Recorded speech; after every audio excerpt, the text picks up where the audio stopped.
Equations of motion revision part 2 നമ്മൾ തുടങ്ങുന്ന ഒരു ചോദ്യം വെച്ചിട്ടാണ്. എന്താണ് ഒരു കാര്യം തന്നിട്ടുണ്ട് അല്ലെ. ഒരു ട്രെയിനിന്റെ ലെങ്ത് തന്നിട്ടുണ്ട്. എത്രയാണ്? 200 മീറ്റർ നീളമുള്ള ഒരു ട്രെയിൻ അല്ലെ. എത്ര നീളമുണ്ട്? 200 മീറ്റർ നീളം ഉള്ള ഒരു ട്രെയിൻ ഉണ്ട്. ഓക്കെ, 200 മീറ്റർ നീളമുള്ള ഒരു ട്രെയിൻ ഉണ്ട്. ഓക്കെ, അത് കടന്നു പോകുന്ന പാലം. ഓക്കെ, അത് കടന്നു പോകുന്ന പാലം എന്ന് പറയുന്നത് എത്രയാണ്? 800 മീറ്റർ ആണ്. എത്രയാണ്? 800 മീറ്റർ ആണ്. ഓക്കെ, ഇതിന്റെ വെലോസിറ്റി എന്ന് പറയുന്നത് എത്രയാണ്? നോക്ക്, ഇതിന്റെ വെലോസിറ്റി എന്ന് പറയുന്നത് v equal to 20 metre per second ആണ്. അപ്പൊ നമ്മൾ എന്ത് എഴുതണം? ആദ്യം ഈ തന്ന സാധനങ്ങളൊക്കെ എടുത്ത് എഴുതുക. നോക്ക്, എന്ത് എഴുതണം? ലെങ്ത് ഓഫ് ദ ട്രെയിൻ അല്ലേ. നമുക്ക് എന്താ കണ്ടുപിടിക്കേണ്ടത്? ഇവിടെ ടൈം ആണ് കണ്ടുപിടിക്കേണ്ടത്. ഓക്കെ, അപ്പൊ അത് എഴുതുക. ലെങ്ത് ഓഫ് ദി ട്രെയിൻ എഴുതുക. ഓക്കെ, എത്ര വരും? Equal to 200 metre. ഇനി ലെങ്ത് ഓഫ് ദ ബ്രിഡ്ജ് എഴുതുക. Okay, length of the bridge. Okay, length of the bridge എഴുതുക. എത്രയാണ് ലെങ്ത് ഓഫ് ദ ബ്രിഡ്ജ്? എത്രയാണ്? നമുക്ക് 800 മീറ്റർ. 800 മീറ്റർ. ഇനി തന്നിരിക്കുന്ന വെലോസിറ്റി എത്രയാണ്? വെലോസിറ്റി എത്രയാണ്? Velocity equal to 20 metre per second ആണ്. ഓക്കെ, ഇത്രയും കാര്യങ്ങൾ നമ്മൾ മനസ്സിലാക്കിയില്ലേ. ഇനി നോക്കാം. അപ്പോ ഒരു ട്രെയിന് 200 മീറ്റർ ഉള്ള ഒരു ട്രെയിന് 800 മീറ്റർ പാലത്തിൽ കൂടെ പോകുമ്പോ അതിന്റെ ടോട്ടൽ ഡിസ്റ്റൻസ് എത്ര വരും? നോക്ക്, അതിന്റെ ടോട്ടൽ ഡിസ്റ്റൻസ് അല്ലെങ്കിൽ ടോട്ടൽ ലെങ്ത് എന്ന് പറയുന്നത് എത്ര വരും? നോക്ക്, total distance. Okay, distance equal to എത്ര വരും? 1000 മീറ്റർ വരും. എങ്ങനെയാണ് 1000 മീറ്റർ വരുന്നത്? ട്രെയിനിന്റെ ലെങ്തും അതുപോലെ ബ്രിഡ്ജിന്റെ ലെങ്തും കൂട്ടും. ഓക്കെ, അപ്പൊ എന്ത് വരും? 200 പ്ലസ് 800 ഈക്വൽ ടു 1000 മീറ്റർ എന്ന് വരും. അപ്പൊ എന്തായി? നമ്മുടെ ടോട്ടൽ ഡിസ്റ്റൻസ് നമുക്ക് കിട്ടി. എത്രയാണ് ടോട്ടൽ ഡിസ്റ്റൻസ്? എത്രയാണ് total distance? Equal to 1000 metre അല്ലെ. 1000 മീറ്റർ. ഇനി നമ്മുടെ വെലോസിറ്റിയുടെ ഇക്വേഷൻ എന്താണ്? സ്ഥാനാന്തരം ബൈ സമയം അല്ലെ. എന്താണ് equation? v equal to s by t, അതായത് ഡിസ്പ്ലേസ്മെന്റ് ബൈ ടൈം അല്ലെ. ഇവിടെ വെലോസിറ്റി എത്ര തന്നിട്ടുണ്ട്? നോക്ക്, 20 metre per second. Okay, 20 metre per second equal to സ്ഥാനാന്തരം എത്ര തന്നിട്ടുണ്ട്? 1000 മീറ്റർ. എത്ര മീറ്റർ ആണ്? നോക്ക്, 1000 മീറ്റർ. ഓക്കെ, ഇനി 1000 മീറ്ററിന് എന്ത് ചെയ്യണം? ബൈ എന്താ ചെയ്യുന്നത്? സമയം ഉണ്ട് അല്ലെ ഇവിടെ. അപ്പൊ എന്ത് ചെയ്യും? സമയം കൂടി അവിടെ കൂട്ടും അല്ലെ. അവിടെ ഡിവൈഡിന് സമയം കൊടുത്തിട്ടുണ്ട്. ഇനി നമുക്ക് എന്ത് കണ്ടുപിടിക്കണം? ടൈം കണ്ടുപിടിക്കണം. അപ്പൊ നമ്മൾ എന്ത് ചെയ്യും? ഈ ഒരു ടൈമിനെ ഈക്വൽ ടുവിന്റെ പുറത്തിട്ടിട്ട് 20 മീറ്ററിന് എന്ത് ചെയ്യും? ഇങ്ങോട്ട് കൊണ്ടുവരും. ഓക്കെ, അപ്പൊ എന്ത് നമുക്ക് കിട്ടും? നോക്ക്, ഈക്വൽ ടു എന്ത് കിട്ടും? t equal to 1000 metre divided by ഈ കാണുന്ന 20 മീറ്റർ പെർ സെക്കൻഡിന് ഇങ്ങോട്ട് കൊണ്ടുവരും 20 മീറ്റർ പെർ സെക്കൻഡ്. ഓക്കെ, ഇത് ഇക്വേഷൻ വൈസ് എഴുതുകയാണെങ്കിൽ t equal to displacement by velocity, അതായത് സമയം ഈക്വൽ ടു എന്ത് ചെയ്താൽ മതി? സ്ഥാനാന്തരം ബൈ വെലോസിറ്റി, സ്ഥാനാന്തരം ബൈ പ്രവേഗം, ഡിസ്പ്ലേസ്മെന്റ് വെലോസിറ്റി ചെയ്താൽ നമുക്ക് സമയം കിട്ടും. ഓക്കെ, അപ്പൊ എത്രയാണ് t ഈക്വൽ ടു? നമുക്ക് എത്ര കിട്ടും? നമുക്ക് t ഈക്വൽ ടു എത്ര കിട്ടും?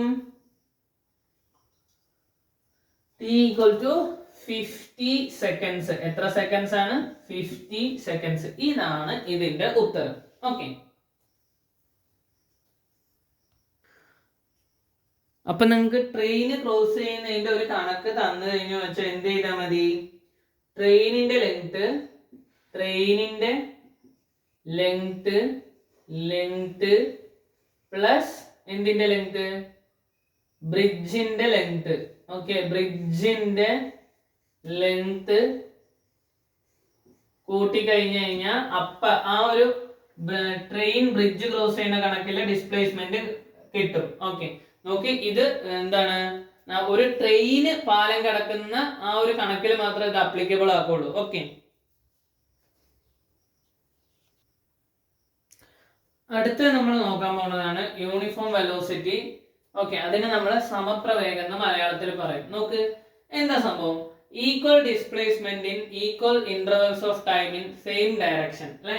അതായത് ഒരു വസ്തു ഒരേ ഡയറക്ഷനിൽ ഈക്വൽ ഡിസ്പ്ലേസ്മെന്റ് ഇടുന്നുണ്ടെങ്കിൽ, ഓക്കെ, അതും ഈക്വൽ ഇന്റർവെൽസ് ഓഫ് ടൈംസിൽ, അങ്ങനെ ആവുന്ന സമയത്ത് നമുക്ക് അതിനെ എന്തെന്ന് വിളിക്കാം, യൂണിഫോം വെലോസിറ്റി എന്ന് വിളിക്കാം. ഇപ്പൊ ഒരു ഉദാഹരണം നോക്കുകയാണെങ്കിൽ, ഇപ്പൊ ഇതിൽ കൂടെ ഒരു വസ്തു സഞ്ചരിക്കാൻ വിചാരിക്കാം. ഓക്കെ, ഇപ്പൊ 2 സെക്കൻഡില് 10 മീറ്റർ, 3 സെക്കൻഡില് 20 മീറ്റർ, 4 സെക്കൻഡില് 30 മീറ്റർ, 5 സെക്കൻഡില് 40 മീറ്റർ. നോക്ക്, ഇപ്പോ ഇത് നോക്കിക്കേ, ഇതിന്റെ ഓരോന്നിന്റെയും സമയ വ്യത്യാസം 1 സെക്കൻഡ് ആണ് അല്ലെ, ഇടയിലുള്ള സമയം 1 സെക്കൻഡ് ആണ്. അതുപോലെ ഇതിന്റെ ഓരോന്നിന്റെ ഇടയിലുള്ള എന്താ പറയാ സ്ഥാനാന്തരം അല്ലെങ്കിൽ ഡിസ്പ്ലേസ്മെന്റ് എന്ന് പറയുന്നത് എല്ലാം 10 മീറ്റർ ആണ്. ഓക്കെ, എന്ത് മീറ്റർ ആണ്, 10 മീറ്റർ ആണ്. ഓക്കെ, അപ്പോ നോക്ക്, ഒരേ ടൈം ഇന്റർവെൽസ്, ഒരേ സമയ ഇടവേളകൾ അല്ലെങ്കിൽ ഒരേ ടൈം ഇന്റർവെൽസിൽ ഇത് എന്ത് ചെയ്യുന്നുണ്ട്, ഒരേ അളവിലുള്ള ഡിസ്പ്ലേസ്മെന്റ് നടത്തുന്നുണ്ട് അല്ലെ. മലയാളത്തിൽ എന്ത് പറയും, ഒരേ അളവിലുള്ള സ്ഥാനാന്തരം, അതായത് തുല്യ സ്ഥാനാന്തരം ഇവർ എന്ത് ചെയ്യുന്നുണ്ട്, ഉണ്ടാക്കുന്നുണ്ട്. ഓക്കെ, മലയാളത്തിൽ ഇതിനെ വിളിക്കുന്നതാണ് സമപ്രവേഗം. തുല്യ സമയ ഇടവേളകളിൽ ഒരേ ദിശയിൽ തുല്യ സ്ഥാനാന്തരം ഉണ്ടാക്കുന്നത് അല്ലെ. അങ്ങനെ ഉണ്ടാകുമ്പോൾ നമുക്ക് അതിനെ എന്ത് വിളിക്കാം, സമപ്രവേഗം എന്ന് വിളിക്കാം. നോക്ക്, ഈ ഒരു യൂണിഫോം വെലോസിറ്റിയിൽ മാഗ്നിറ്റ്യൂഡും ഡയറക്ഷനും സെയിം ആയിരിക്കും. ഓക്കെ, അളവും ഡയറക്ഷനും എന്തായിരിക്കും, ഒരേപോലെ നിൽക്കും. ഓക്കെ, എല്ലാ സ്ഥലത്തും എന്ത് ചെയ്യും, ഒരേപോലെ നിൽക്കും. അളവും ദിശയും എല്ലാ സ്ഥലത്തും ഒരേപോലെ നിൽക്കും. ഇനി എന്താണ് നോൺ യൂണിഫോം വെലോസിറ്റി അല്ലെ, അഥവാ അസമപ്രവേഗം. നോക്ക്, velocity changes if magnitude changes, അതായത് അളവ് മാറിയ സ്ഥാനാന്തരത്തിന്റെ അളവ് എന്തെങ്കിലും മാറിക്കഴിഞ്ഞാൽ എന്ത് മാറും, വെലോസിറ്റി മാറും അല്ലെ. അത് മാഗ്നിറ്റ്യൂഡ് അല്ലെ, ആ ഒരു അളവ് ഇടയിലിടയിൽ വെലോസിറ്റിന്റെ അളവ് ഇടയിലിടയിൽ മാറിയാലും എന്ത് മാറും, വെലോസിറ്റി മാറും അല്ലെ. പിന്നെയോ ഡയറക്ഷൻ മാറും അല്ലെ, ഡയറക്ഷൻ മാറാം. ഓക്കെ, പിന്നെയോ മാഗ്നിറ്റ്യൂഡും ഡയറക്ഷനും, അളവും അതുപോലെ തന്നെ ദിശയും മാറാം. വെലോസിറ്റി എപ്പോഴാണ് മാറുന്നത്, തുല്യ സമയത്ത് എന്ത് നടക്കില്ല, ഈ പറയുന്ന സ്ഥാനാന്തരം അല്ലെങ്കിൽ ഡിസ്പ്ലേസ്മെന്റ് കറക്റ്റ് ഇന്റർവെൽസ് ഓഫ് ടൈമിൽ നടക്കാത്തപ്പോഴാണ്. ഓക്കെ, തുല്യ ഇടവേളകളിൽ തുല്യ സ്ഥാനാന്തരം ഇല്ലെങ്കിൽ ഓക്കെ എന്ത് മാറും, അളവ് മാറും. അങ്ങനെ അളവ് മാറും. ഓക്കെ, അളവ് മാറുമ്പോ എന്ത് മാറും, വെലോസിറ്റി മാറും. ഇനി ദിശ മാറിയാലും എന്ത് മാറും, വെലോസിറ്റി മാറും. ഓക്കെ, ഇനിയിപ്പോ രണ്ടും അളവും ദിശയും മാറിയാലും എന്ത് മാറും, വെലോസിറ്റി മാറുന്നാണ് പറയുന്നത് അല്ലെ. അസമപ്രവേഗം എന്ന് നമ്മൾ ഇതിനെ മലയാളത്തിൽ പറയും. നോക്ക്, അളവ് മാറുകയോ ദിശ മാറുകയോ അല്ലെങ്കിൽ രണ്ടും മാറുകയോ ചെയ്യുമ്പോൾ എന്തുണ്ടാകുന്നു, അസമപ്രവേഗം ഉണ്ടാകുന്നു. ഉദാഹരണം പറയുകയാണെങ്കിൽ ഇതേ സെയിം എക്സാമ്പിൾ. ഓക്കെ, 2 സെക്കൻഡില് 10 മീറ്റർ, 3 സെക്കൻഡില് 30 മീറ്റർ, 4 സെക്കൻഡില് 80 മീറ്റർ, ഓക്കെ, 5 സെക്കൻഡില് 100-150 മീറ്റർ. ഓക്കെ, ഇങ്ങനെ ഒരു വേഗത്തിൽ ഒരു സാധനം പോവുകയാണെങ്കിൽ അത് എന്തിലാണ്, അത് എന്ത് പ്രവേഗത്തിലായിരിക്കും, അസമപ്രവേഗത്തിലായിരിക്കും. ഓക്കെ, അത് എന്ത് പ്രവേഗത്തിലായിരിക്കും, അസമപ്രവേഗം അല്ലെങ്കിൽ നോൺ യൂണിഫോം വെലോസിറ്റി. ഇനി വേറൊരു കാര്യമാണ്, നോക്ക്, ഒരു വസ്തു നമ്മൾ നേരത്തെ നോക്കിയിട്ടുണ്ടാവും, ഒരു വസ്തു ഒരു സർക്കുലർ പാത്തില്, ഒരു വൃത്താകൃത പാതയില്, ഓക്കെ, വൃത്തപാതയിൽ കൂടെ സഞ്ചരിക്കുകയാണെങ്കിൽ, വൃത്താകൃതിയിലുള്ള പാത അല്ലെങ്കിൽ സർക്കുലർ പാത്തിലൂടെ സഞ്ചരിക്കുകയാണെങ്കിൽ ആ വസ്തുവിന്റെ ദിശ എന്ത് ചെയ്യും, ഇടയിൽ മാറും. ഇതാണ് ദിശയെങ്കിൽ, വസ്തുവെങ്കിൽ ഇതിന്റെ ദിശ നോക്ക് എന്ത് ചെയ്യുന്നുണ്ട്, ഇടയിൽ മാറുന്നുണ്ട്. ഇങ്ങോട്ടായി, പിന്നെ എന്ത് ചെയ്യും, ഇങ്ങോട്ടായി, പിന്നെ എന്താ ഇങ്ങോട്ടായി. ഇങ്ങനെ ഇടയിൽ ദിശ മാറുമ്പോഴും എന്ത് മാറും, പ്രവേഗം മാറും. അപ്പൊ നമുക്ക് അതിനെ എന്തെന്ന് വിളിക്കാം, അസമപ്രവേഗം എന്ന് വിളിക്കാൻ പറ്റും. ഓക്കെ,